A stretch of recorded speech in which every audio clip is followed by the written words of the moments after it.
بسم الله الرحمن الرحيم. اللهم صل على محمد وعلى محمد الطيبين الطاهرين الأئمة والمهديين وسلم تسليما كثيرا. السلام علیکم ورحمۃ اللہ وبرکاتہ. السلام علیکم ورحمۃ اللہ وبرکاتہ. میرے بھائیو دوستو، انشاءاللہ آج ایمانی علیہ السلام کے بارے میں تھوڑی سی گفتگو کریں گے اور انشاءاللہ کچھ آپ کے سامنے روایات پیش کریں گے جن سے پتہ چلتا ہے کہ ایمانی کا جو لفظ ہے بہت پرانا لفظ ہے اور نبی پاک صلی اللہ علیہ وسلم سے قبل کے دور سے چلتا آ رہا ہے. اب آپ کے سامنے ایک دعا پڑھتا ہوں جو سیدنا ابو طالب سلام اللہ علیہ سے مروی ہے. سیدنا ابو طالب سلام اللہ علیہ نے کعبہ شریف کے پاس ایک دفعہ جا کے دعا کی تھی، اللہم رب هذه الكعبہ الیمانیہ والارض المدحیہ والجبال المرسیہ. اس کا مطلب ہے اے اللہ، اس ایمانی کعبہ کے رب اور بچھی ہوئی زمین کے رب اور گاڑے ہوئے پہاڑیوں کے رب. اس طرح کر کے سیدنا ابو طالب سلام اللہ علیہ نے دعا کی تھی. اب یہ بات قابل غور ہے کہ یہ دعا کہاں سے آئی ہے. ایمانی کا جو لفظ ہے وہ کعبہ شریف کے ساتھ کس طرح اس کا تعلق بنا ہے. تھوڑا سا آگے پڑھتے ہیں، اور یہ بھی جو اب پڑھنے لگے ہیں یہ بھی بحار الانوار میں موجود ہے، اور جو پہلے ہی گزری ہوئی ایک دعا تھی وہ بھی بحار الانوار میں ملتی ہے جلد نمبر 15 میں. اچھا، آگے حکمہ یمانیہ کا ذکر آ رہا ہے، وہ بھی بحار الانوار کے مقدمہ میں. نبی پاک صلی اللہ علیہ وآلہ وسلم سے مروی ہے کہ انہوں نے فرمایا الایمان ایمان والحکمہ یمانیہ، الایمان ایمان والحکمہ ایمانیہ. اور یہ بھی مروی ہے الایمان ایمانی والحکمہ ایمانیہ، یعنی ایمان جو ہے وہ یمنی ہے اور حکمت بھی یمنی ہے. اور یہ الکافی میں موجود ہے جلد نمبر 8 میں. آگے ایک اور حدیث میں مروی ہے جس میں نبی پاک صلی اللہ علیہ وسلم نے فرمایا ان خیر الرجال اہل الیمن والایمان یمان وانا یمانی.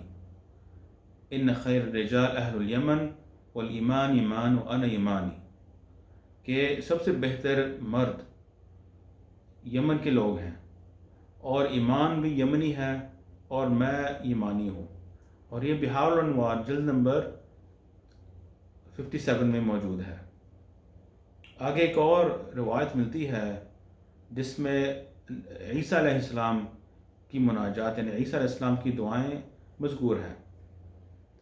اور روایت اس طرح ہے کہ نبی پاک صلی اللہ علیہ وسلم کے بارے میں ایک صفت روایت میں ملتی ہے کہ اللہ سبحانہ وتعالیٰ نے فرمایا عیسیٰ سے، یا عیسیٰ دینہ الحنفیہ وقبلتہ الیمانیہ وہو من حزبی وانا معہ. کہ اے عیسیٰ، وہ یعنی محمد صلی اللہ علیہ وسلم، اس کا دین حنیفیہ ہے، اس کا دین حنیفیہ ہے اور اس کا قبلہ یمانی ہے، اور وہ میرے گروہ سے ہے اور میں اس کے ساتھ ہوں. اور یہ روایت ملتی ہے الکافی میں اور الکافی جلد نمبر 8 میں. اور اسی طرح یہی روایات غیبۃ النعمانی میں بھی ملتی ہے. تو بھائی دوستو، اس سے پتہ چلتا ہے کہ ایمانی کا جو لفظ ہے یہ بہت پرانا لفظ ہے، اور اسلام سے پہلے، بلکہ سیدنا ابو طالب سے پہلے، بلکہ عیسیٰ علیہ السلام کے زمانے سے یہ لفظ چلتا آ رہا ہے. اب کیا اس لفظ کے لیے کچھ اور بھی روایت ملتی ہے؟ کیا عہد قدیم میں ملتا ہے یہ لفظ؟ کیا عہد جدید میں بھی ہے؟ آگے ذرا دیکھتے ہیں.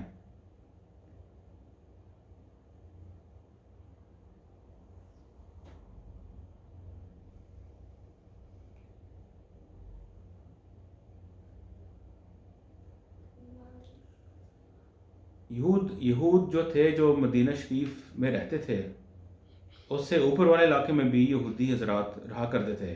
خیبر میں آپ کو معلوم ہوگا کہ نبی پاک صلی اللہ علیہ وسلم کا مشہور جنگ ہوا یہود کے خلاف، اور بلکہ امام علی علیہ السلام نے خیبر کے دروازے کو اکیلے انہوں نے جڑوں سے اکھاڑ کے انہوں نے جنگ کی اور خیبر کے قلعے پر فتح کیا. تو یہود کو معلوم تھا کہ اس علاقے میں کوئی شخص آئے گا جس کا انتظار ہے، اور عہد قدیم میں لفظ آتا ہے تیمان۔ اللہ سبحانہ تعالیٰ فرماتا ہے اللہ جاء من تیمان والقدوس من جبل فاران۔ یہ دو الفاظ آتے ہیں عہد قدیم میں، یعنی اولڈ ٹیسٹمنٹ میں آتے ہیں، یعنی اللہ سبحانہ تعالیٰ تیمان سے آیا اور قدوس فاران کی پہاڑی سے آیا۔ اور ساتھ ساتھ یہ بھی آیات میں آتا ہے کہ اسماعیل علیہ السلام فاران کی خشکی میں رہا کرتے تھے، وَسَكَنَ فِي بَرِيَّةِ فاران۔ تو تیمان کا جو لفظ ہے وہ پرانے زمانے میں یمن پہ اس کا اطلاق ہوتا تھا، یمن پہ بولا جاتا تھا، یعنی یمن اور تیمان ایک ہی علاقہ تھا، یمن اور تیمان ایک ہی علاقہ تھا۔ اس وجہ سے یہودی حضرات مدینہ شریف آ کے ٹھہرے، خیبر آ کے ٹھہرے، کیونکہ خیبر جو تھا وہ حجاز یعنی یمن کے شمالی علاقوں میں شمار ہوتا تھا۔ تو یمن کا جو لفظ تھا وہ پورے جزیرۃ العرب پہ اس کا اطلاق تھا، پورے جزیرۃ العرب پہ بولا جاتا تھا۔ تو اس لیے جو یمانی کا جو لفظ ہے یہ صرف آج کل کا جو یمن ہے جس کو انگریز نے سعودی حکومت سے مل کے انہوں نے اس کا نقش بنایا، اس پہ بولا نہیں جاتا تھا، اور نہ ہی یمن کی حقیقت وہ ہے۔ یمن کی جو حقیقت ہے وہ جزیرۃ العرب ہے، اور اس لیے نبی پاک صلی اللہ علیہ وسلم نے جو فرمایا کہ میں یمانی ہوں، ایمان یمانی ہے، اور یہ کہ کعبہ یمانی ہے، اس سے پتہ چلتا ہے جو بھی شخص نبی پاک صلی اللہ علیہ وسلم کی نسل سے ہوگا، ان کے اہل بیت سے ہوگا، اس کو بھی یمانی کہتے ہیں۔ اسی طرح سیدہ فاطمہ سلام اللہ علیہ، امام علی علیہ السلام، اور نبی پاک کے پاک نسل جو 12 امام ہیں اور 12 مہدین ہیں، وہ بھی سارے کے سارے یمانی حضرات ہیں۔ اس لیے یمانی کا جو لفظ ہے اس کو ذہن نشین کریں ہم، اور انشاءاللہ اگلے محفلوں میں انشاءاللہ اس لفظ کا زیادہ ذکر کریں گے، اور یمانی کی جو تعریف ہے اس کو بھی ہم آپ کے سامنے پیش کریں گے۔ وآخر دعوانا الحمدللہ رب العالمین، وصلی اللہ علی محمد وعلی محمد الطیبین الطاہرین الائمۃ والمہدیین، وسلم تسلیما کثیرا۔